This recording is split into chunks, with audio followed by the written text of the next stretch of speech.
بسم اللہ الرحمن الرحیم۔ میں محمد عارف اسلامک بینکنگ اینڈ فائنانس کی سینٹرل ایڈوائزری سروسز سے بات کر رہا ہوں۔ آج مجھے یہ بتانا ہے کہ سپٹمبر میں میری آٹو بایوگرافی جو ہے وہ چھپ کر آ گئی ہے، جو 1949 سے 2020 تک کے حالات پر مشتمل ہے۔ اس میں میرا مقصد یہ نہیں تھا کہ میں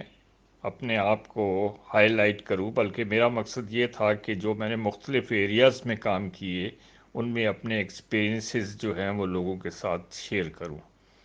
اب اس سلسلے میں میں پہلے یہ بتاؤں کہ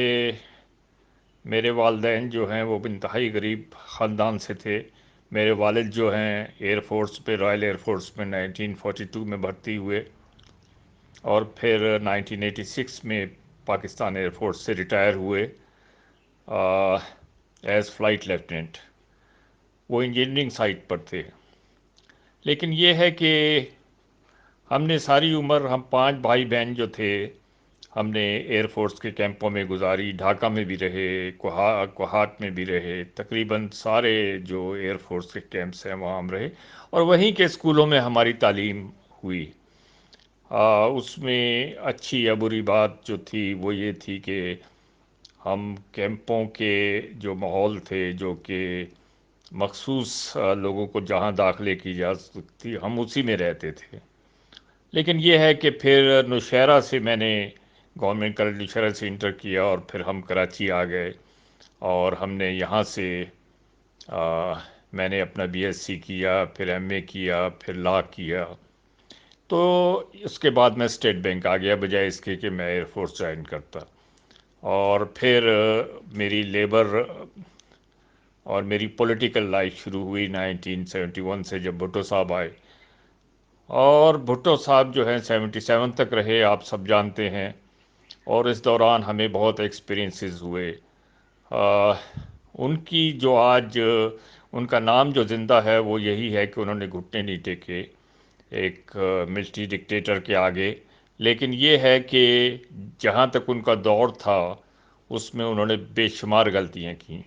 یعنی ہم ان کے ساتھ تھے، لیکن 1972 میں ہم ان کے خلاف چلے گئے، اس پر ہمیں جیل تک دیکھنی پڑی۔ اور اس کے ساتھ ہی یہ ہے کہ سائٹ اور لانڈھی میں مزدوروں کا قتل عام کیا گیا پولیس کے ذریعے۔ تو یہ سارے واقعات جو ہیں 1977 تک رہے۔ اس کے بعد ضیاء الحق صاحب آ گئے، اور ضیاء الحق کے صاحب کے زمانے میں بھی جو ہے وہ سختیاں ہماری جو لیبر سائٹ تھی اور جو ہماری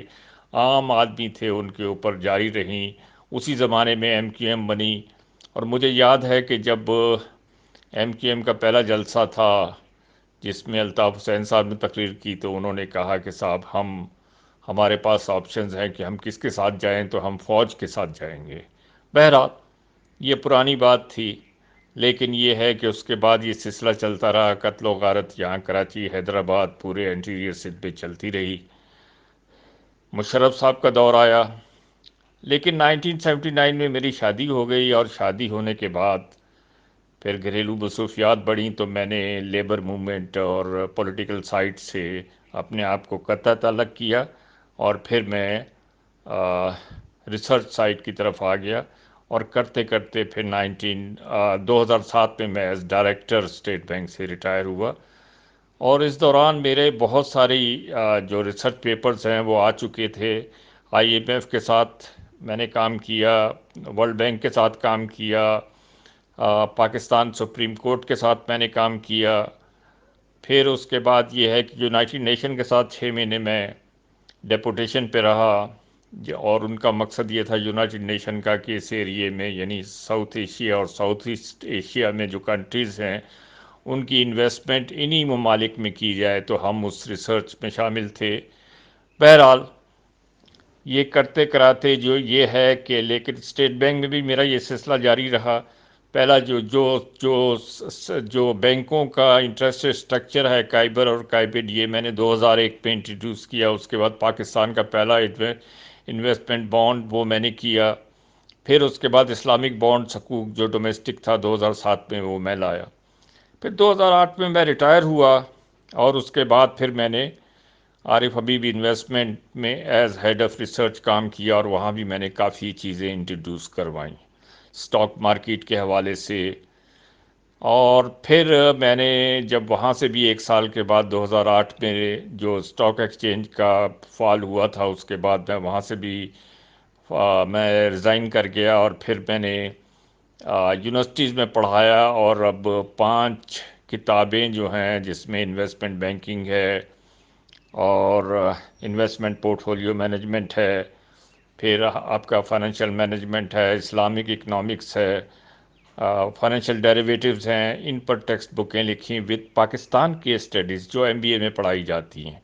اور اس کے ساتھ ہی میں نے پھر اپنا یونیورسٹیز میں جو میرا ایشو تھا وہ یہ تھا کہ وہاں پر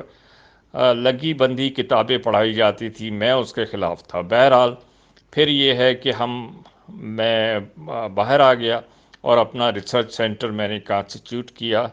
اور وہ ریسرچ سینٹر جو ہے وہ ابھی بھی کر رہا ہے. اب میرے 3 بچے ہیں، ایک بیٹی ڈاکٹر ہے وہ لندن میں، اس نے وہاں کے سارے اگزام کلیئر کیے ہوئے ہیں، رجسٹرڈ ہے وہاں اور وہیں کی نیشنل بھی ہے. اور میرا ایک بیٹا ہے وہ دبئی ہوتا ہے اور ایک کمپنی میں چیف ایگزیکٹو ہے. ان لوگوں کو میں نے پڑھایا اور میرا ماں باپ جتنے ہیں ان کو یہی مشورہ ہے کہ بچوں کو آپ زیادہ سے زیادہ پڑھائیں اور اپنے سے دور رکھیں جب وہ، تاکہ ان میں کانفیڈنس آئے اور پھر وہ اپنے اپنے راستے پہ چل پڑیں. اب اس کے اندر یہ ہے کہ اب یہ صورتحال ہے اور میرے پاس کافی ٹائم ہے. میں نے اس کو تھوڑا سا خرچ کیا اپنی فیملی افیئرس کو بھی ٹھیک کرنے میں، اور جو ہمارا اوریجنل مکان جو میرا پلاٹ تھا اس پہ مارکیٹ بنوائی اسلم مال کے نام سے جو ماڈل کالونی میں ہے، اور پھر اس میں میرا اب ریسرچ سینٹر بھی اسی میں ہے. تو یہ سارے کام جو ہیں، اور پھر میں نے بہن بھائیوں کو جو ان کا شیئر تھا جو ویسے وہ نہیں لے سکتے تھے، لیکن یہ ہے کہ بہرحال یہ میرا فرض تھا کہ میں ان کو دیتا اور میں نے ان کو دیا. تو یہ سب کرتے کراتے اب یہ 2020 آ گیا ہے اور اس میں نے اپنا یہ جو کام ہے اس کو جاری رکھا ہوا ہے، ریسرچ ایکٹیویٹیز کو بھی اور یہ جتنے انالیسز ہیں ان کو بھی، کیونکہ اب یہ دور جو ہے یہ آن لائن کا آ گیا ہے اور اس کے اندر وہ جو پرانا سلسلہ تھا کہ پیپر ورک یا اخبارات کی شکل میں جو چیزیں ہوتی تھیں وہ اب تقریباً نہ ہونے کے برابر ہے. تو اس لیے یہ ہے کہ آپ چیزیں جو ہیں ان کو سوشل میڈیا کے تھرو پھیلا سکتے ہیں اور جو کچھ آپ کنٹریبیوٹ کر سکتے ہیں وہ آپ کریں. میرا جو حکومت کے لیول پر مشورہ ہے وہ یہ ہے کہ جو اس وقت لیجسلیشن نہیں ہے ٹیکسز کے حوالے سے اور گورنمنٹ بارونگ کے حوالے سے، اس میں ان کے ساتھ کام کرنے کو تیار ہوں اور اس میں میرے پاس ڈرافٹ موجود ہیں اور ہم مل کر کام کر سکتے ہیں. جہاں تک ایجوکیشن کی بات ہے، اس میں جب تک ہم نیچے کی ایجوکیشن بہتر نہیں کریں گے اور اس میں ایکسپینڈیچر جو ہمارا ہے جو ہارڈلی 2 سے 3% آف جی ڈی پی ہے، اس کو آپ انکریز نہیں کریں گے، اور سب سے بڑی بات یہ ہے کہ سلیبس کو پورے پاکستان میں ایک نہیں کریں گے تب تک آپ آگے نہیں بڑھ سکتے. کیونکہ ہمارے ملک کی جو پاپولیشن ہے، جو ایسٹ ہے ہمارے ملک کا، وہ 70% جو ہے وہ 30 ایئرز بلو ہے. تو اگر ہم اس کو یوز کریں ایز این ایسٹ تو آپ دیکھیں گے کہ ہمارا ملک جو ہے یہ کہاں سے کہاں پہنچ جائے گا. تو مقصد میرا کہنے کا یہ ہے کہ اس میں ہم سب کو مل کر کام کرنے کی ضرورت ہے. تو میرا جو آٹو بائیوگرافی لانے کا مقصد تھا وہ بنیادی طور پر یہی تھا کہ ہم سب جتنے چاہے میڈیا میں ہیں، چاہے ہم کسی اور ذریعے سے کام کر رہے ہیں، یا ہم ایون فوج میں بھی ہیں، یا ہم باہر بھی ہیں، یا ہم جوڈیشری میں ہیں، ہم سب مل کر ایک اچھے پاکستان کی بنیاد نہ صرف بنیاد بلکہ اس کی تعمیر میں ہم حصہ لے سکتے ہیں۔ شکریہ۔